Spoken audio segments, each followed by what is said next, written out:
On se dirige tout de suite dans les Alpes-Maritimes, première circonscription où Éric Ciotti est en lice. On l'écoute pour les Républicains. Celle des racines, celle de la fidélité.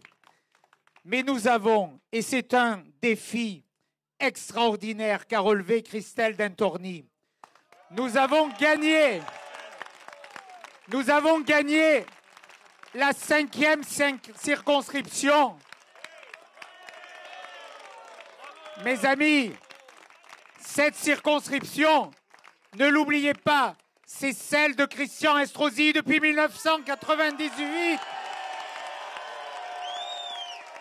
Ce soir, et je le dis en saluant le président du département, mon ami Charles Anginesi, je crois ce soir que ceux qui voulaient détruire le département, eh bien, pourront refaire leur plan. Oui, nous avons gagné cette circonscription de Nice, des vallées et de la montagne. Merci du fond du cœur, à vous toutes et vous tous. Ce soir, je veux vous parler avec mon cœur. Je veux vous parler avec ces liens d'amitié, de fidélité, de loyauté, de vérité, de sincérité, qui depuis tant d'années nous unissent. Nous avons commencé à la rue Cassini, c'était en 2007. Et depuis, nous n'avons cessé de continuer avec le même cap, la même ligne, une ligne droite, celle de l'honneur, jamais celle des contorsions, jamais celle des trahisons, une ligne droite, celle de la fidélité. Et vous êtes chacune et chacun des hommes et des femmes de fidélité à une ville, de fidélité à des idées. Et nous avons livré avec Christelle, avec mon formidable suppléant que je salue, Auguste Vérola, avec Charles Ginesi, formidable président du département et qui incarne aussi cette loyauté. Nous avons livré le combat. Allez, le combat, c'était l'Everest par la face nord. Mais bon, on y est arrivé parce qu'on est des montagnards. Et puis, même si on est sur le port de Nice.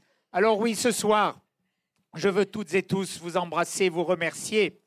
Remercier, bien sûr, Auguste Vérola, mon suppléant. Remercier, autour du président Ginesi, les conseillers départementaux qui sont là, Bernard Chex, Jean-Pierre Lafitte, dans cette circonscription, Sébastien Olaran,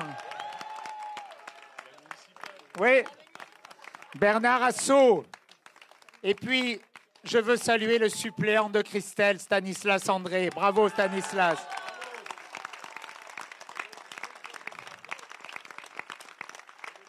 J'ai un regret, parce qu'on s'y est pris un peu tard. Et il porte un nom, c'est Laurent Castillo.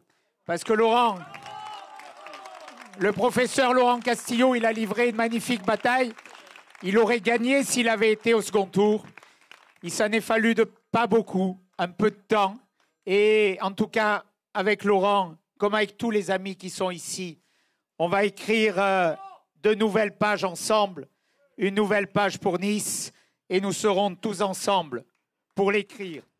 Voilà, c'était Éric Ciotti. Un mot, Pierre Jacquemin qui est revenu nous voir. On imagine bien que Pierre Jacquemin, c'est vous, mais qu'Éric Ciotti ne va pas aller à la soupe chez les Républicains, chez la République En Marche.